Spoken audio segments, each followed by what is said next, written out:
Hey guys, I'm Samantha and I'm a therapist and I'm creating a video every day for a year. This is video 299, the last video in the 200s. I cannot believe that. That is just blowing my mind. And I came across this in my notes and it says, confidence comes from repetition. And I am a firm believer in that. Are you a believer in that too? We have to repeat things to become confident in them, right? It's like practice makes perfect. The word perfect, I believe, is something that is subjective to each person. So I have my own definition of perfect and what I like to consider perfect. But you may have a different definition of that. But to gain confidence in something, we just have to repeat it over and over. And doing videos like this is helping me create confidence. So I really do want to thank you again from my heart.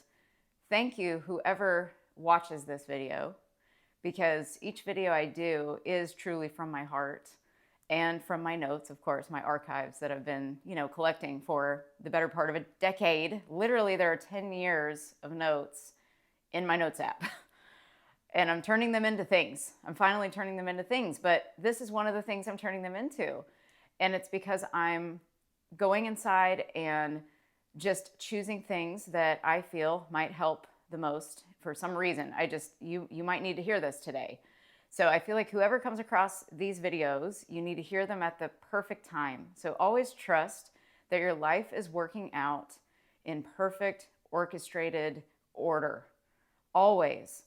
And if there is anything that is feeling like you just don't know what to do, how it's going to work, how it's going to happen, even if the opposite is showing up right now, just know always that no matter what, there is something better on the other side of that challenge. And we just forget this. And I know if you look back at your life, you'll see patterns of where you thought something wasn't going to work out and then it did, or it didn't work out the way that you wanted, but it taught you something that made you more open to a new opportunity, maybe. There's so many ways to look at this, probably an infinite amount of ways. But there's just one way for you to look at it. Like, every challenge is preparing you for what I would call your next level up, whatever that might look like for you. And so we need to repeat something to create that confidence in ourselves, that we know what we're doing. And there was another thing on here that I was going to talk about. There's a guy that I really love. His name is Omar El Takori, and he is kind of in the business space. I think he still is a preacher at a church. He's a little younger. He's like, well, I say younger subjective, but I think he's like early 30s maybe. And he gave this really cool quote that's intentional consistency leads to indirect opportunity. And it's basically being a good steward of the opportunities you've already been given, because you never know what that opportunity that you've been given might lead to the next opportunity that you can't see yet, which I would interpret this as you've got an identity that you're in right now. And unless you use these moments, or if you use these moments that you're given in your life, the little bits and pieces that are given to you, these ideas that you might have, start one of those ideas, like do something with an idea that you have, and then it indirectly leads to another opportunity that you wouldn't have seen had your identity not have shifted a little bit. Because when you start to do something that you've been putting on the back burner forever, like I was doing with YouTube, same thing, I was putting it on the dang back burner. Well, it'll be a perfect time at this time, which I do trust in perfect timing for us, of course. But at some point, I remember that morning I started, or that day, I think it was after lunchtime or something. And I had showered and put makeup on and, did my normal daily thing. And it was Memorial Day. And it was pouring down rain that day, I remember. And I was like, oh, you're turning this dang camera on today. Like, you're turning your phone on today. That's what you're going to do. Like, I remember the split second that I could have decided not to. And I just said, nope, you're just doing it. And I made the decision. And sometimes you just have to make the decision to make yourself just go. Just say, I'm going. I don't know what's going to happen at the end, but I'm just going to go and I'm going to start. And so I followed what Bashar calls, I followed my highest excitement. It might not have been like something I was super excited to do, but I was like, I feel some pull towards this. I need to follow it. And then I did it. And I remember doing it and being like, wow, I just did my first video. And then I had a call with a lady I'd met, kind of like a business colleague lady that I had met. And I had a call with her. And I told her, I was like, I did my first YouTube video. And she was like, oh, that's awesome. And so that was 299 days ago. And I haven't quit. And I didn't quit on me. So don't quit on you. Like, really figure out, what is it I need to be doing to show up for myself every single day? That is going to create a new identity for you, which is going to lead to new thoughts, new beliefs, new feelings, new behaviors, and new circumstances. New assumptions, which lead to new circumstances. Remember, everything you're assuming is what is projecting out into your reality. So, but here's the thing about that. It's like, you have to be, it's all about your identity. It's all about who you're being. That's how you're going to assume things. You don't just assume things for no reason. They're there because there's beliefs underneath there. And so, I put another thing in here too. It was, about pain. We endure pain instead of feeling it. So it's like we just tolerate it and endure it and we don't feel it. And there is pain from your childhood that you're holding on to. I don't care who you are. There's something in there. There's something that you're holding on to. And it might not be like affecting your life 100% like badly or anything, but there's a twinge there, you know? And I don't know if we ever get rid of all the twinges. I really don't know. We'd probably have to be like a monk or something. I don't know. But I'm sure monks even have triggers. I don't know. I've never met a monk. I'd love to meet a monk. If you are a monk or know a monk, I'd love to meet you. And please put me in contact. That would be amazing. Actually, it really would. Really not joking on that. But I mean, we're always going to have something that is underlying our behaviors. So behavior is a language. So words really don't mean a lot. It's the behavior that we've got to watch out for. It's like body language and the way a person behaves versus what they say, like their behavior versus what they say. Because we can say a lot of things, but it's how we behave that really shows who we're being. So really check your words, check your behaviors, just check yourself before you wreck yourself, you know, that whole thing. And also, where to go? Oh, here it is. This came from Abraham Hicks. I was watching a video the other day, and they said, you get to want what you want, but you can't contradict what you want by the condition making you not believe it. So I'm going to say it again. You get to want what you want, okay? So if you want something, you get to want it, okay? You don't have to stop wanting something just because you don't have it, or just because it seems like, how the heck am I going to get this? Or I've never gotten this before. I believe this certain way, and this has proven to me in the past. And so remember, your beliefs are going to prove themselves to you. So shift that a little bit. Say, yep, I believe this in the past. I have evidence of all of this in the past. Yes, this is what I believe.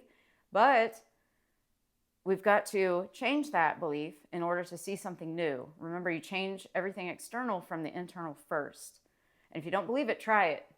You just have to practice it. Stay consistent. Stay laser focused, sharp precision on the intentional focus of like one thing. Just stay on it and don't waver from that. Don't switch your energy away. Just focus your energy right there and flow it.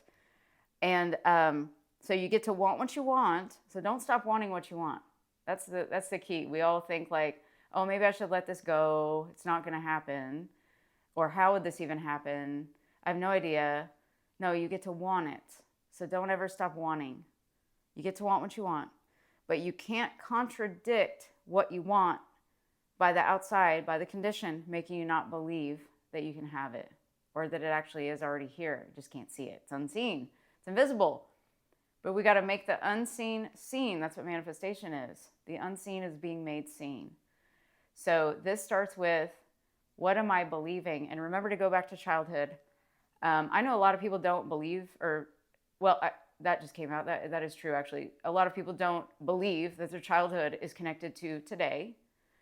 And but if you have a belief from childhood, or if you have a belief in anything, well, it started somewhere. So it's connected to something. And a lot of times it is childhood somewhere. It could have even been like not only parents and siblings, but it could have been cousins, aunts, uncles, people at your church, people at your parents' work if you hung out with them. It could have been your friends. It could have been anybody. It's really everybody is kind of influencing us, influencing our energy field. And so we can pick up on other people's judgments and their beliefs and their thoughts and their feelings. And so we take them on as our own. And we've got to remember, we've got our own identity to mess with, to figure out. So we don't need to worry about everybody else's opinions. We've got to form our own opinions and our own thoughts and beliefs and assumptions. So think about what assumptions you have that are tied to childhood, about money, about relationships, about pain. Like we endure pain instead of feeling it. What are we afraid to feel? What is there that's so scary that we think might happen if we felt something? And I've heard people say, I feel like I'm going to cry and never stop. I hear that. And that's so not true. You're going to stop crying. You will. You just got to let it pass through your body. Just got to feel it. And then from there, you're going to heal that. And healing feels so good. Healing feels like inner peace. It feels so good compared to being in pain and just enduring it, tolerating it, accepting the same treatment you might have been getting for a long time from somebody else. But what treatment are you giving yourself? Are you, and I start at like the basic foundation, because I'm finding out a lot of people are not brushing their teeth every day. I'm the teeth police, toothbrush police. You got to brush your teeth twice a day. Some people brush them 3 times a day. Some people brush them 0 times a day. I just brush my teeth morning and night. Like we got to start, if we're going to start, this is my opinion. Alex Hormozy said this the other day about how, like, if you don't take care of yourself, then why would I trust business advice from you? That's what he said. And I was like, man, that's so true. That might have been what I'm doing, automatically all these years, is like kind of listening to only a couple people because I align with them in certain areas. I don't know. It seems familiar maybe, but you got to take care of yourself. Starting from the foundation, like you've got to create a good foundational self-care. And so that might start with brushing your teeth. Like you never know, again, these opportunities, like Omar said, being intentional and consistent with brushing your teeth could lead to indirect opportunity. So if you start shifting your identity to say, well, I am a person who brushes their teeth twice a day without fail and flosses. Bonus if you floss. A lot of stuff gets stuck in the gums. And the gums are attached. I mean, our whole bodies are attached to all the organs. Like everything is attached to everything. And each tooth actually represents a different organ, which is really crazy. Same with our feet, our hands, our ears, and our teeth. Everything is attached to a different organ. So if you have a problem in a certain area, it can be attached to that particular organ. It's kind of crazy. It's really cool. There's charts that you can look up for all these things. But yeah, you never know if like just deciding, hey, I'm going to brush my teeth twice a day and I'm not going to hit the snooze button. Those are 2 things that maybe you should try. You never know where that's going to lead you. So it's all about that identity. Who am I being in this moment? I am a person who is a good steward of my body. Therefore, I'm going to do these things to keep me on track. And I remember what I did last year. I think I started the non-snooze thing right around the time that I started YouTube. So I said, I'm going to do a video every day and I'm going to get an alarm clock that plays like this birdsong sound instead of a loud alarm going off or a song or something on my phone. I put my phone in the bathroom way far from me and set the alarm clock on the bedside table and put it at the end of the table. So I literally have to get out of the bed to turn it off. And I never get back in that bed, no matter what. I get up at 5:30 every morning. I'd like to start getting up at 5, maybe even 4:30 someday. I might get crazy and start that someday. But I'm going to work up to 5, I think, because I kind of almost wake up at that time anyway. But the point is, I had to create a system or a habit, a system that would create a positive habit that would actually turn into a lifestyle. Like, it's just the way I live now. That's my identity. I get up at 5:30 I never hit the snooze. So to me, the snooze was just like kind of killing me. It just made me feel kind of lazy in the morning or something. I don't know. It just didn't feel good. So check all your habits. Like, do they feel good when you do them? Do you feel better when you change them up? You know, it's all about the identity, because who you're being is what it's that, like he says, indirect opportunity. Like, when you're being a different identity, you're going to see things differently, and other opportunities are going to pop up that you would have been blind to had you not have been intentional with your consistency. So it's crazy how this works, but just try it. Maybe decide on one or two little habits, like brushing your teeth twice a day and setting an alarm clock, like getting an old school alarm clock, or just deciding I'm not going to hit the snooze. I'm going to put my phone all the way away from me and set the alarm, and make sure, you know, set it on the windowsill or wherever far away from your head, and just try it. And then, like I said, don't touch your phone for the first hour of your day. Like, don't check stuff, and just see how you feel. Those are 3 little things that you can do. And make your bed every day. That's something I do too. It did not matter if I was living alone or with someone. All these years, I made my bed, like, every day. Nobody told me to do it. I didn't have to do it. It was just something that it pulled the room together. It made me feel better. Just made me feel good. So staying hydrated makes me feel really good. I love my coffee, so I drink my coffee. There's a certain, and I work out, you know, every day, and I get my walk in 7 days a week. I do yoga 3 days a week and strength training the other 3 days. Without fail, that stuff gets done, because those are non-negotiables. That's who I am. That's never going to change. And it helps my mental health, and that's my mental health routine. And that's just what I do. And so you have to figure out, like that stuff is my foundation. I have to take care of myself so that I can take care of my clients and then grow my next business. That's the whole thing. I have to be at the foundational level of me. I have to change myself, because there's nothing to change but ourselves. So we change ourselves, and then from there, everything else gets created. And it's a lot more simple when you are feeling good. You're shifting your frequency to where you're going to shift what you're actually able to perceive, because we can't see what we're not the vibration of. So as you shift your own internal feelings and emotions, you're going to put off a different signal. So try it for fun and just see what comes. Just try it, and you never know what's going to happen. And to me, it's so fun to do that. And my goal is always inner peace. I don't know about you guys, but oh my gosh. And then inner peace makes me happy. So it's like, I don't just want happiness. I want that internal peace that no matter what is going on around me, I trust and know that everything is for my benefit. So it does not matter what anything looks like. And all we have to do is not contradict ourselves. We've got to be consistent in what we're wanting, and we don't need to know the how. Because when you get caught up in all that stuff, it can be really upsetting. And then you're enduring pain, you know? So anytime you feel pain too, use it as an indication of, this is where my thoughts have been leading me into this pain. And we get to decide when we let go of that pain too. And that's a whole other video. And the childhood stuff is a whole other series of videos, which I am going to do probably a big series on just like childhood beliefs. I think there's so many that we aren't even aware of. And so I would love to dig into some of those with everybody, because those are what are really running us. Because we are assuming that if somebody says this, it means this, because this, we don't even know the because. We just know now as adults, like, this person said this, and this must mean this, when it really doesn't. It's attached to childhood, and they didn't even know it was linked.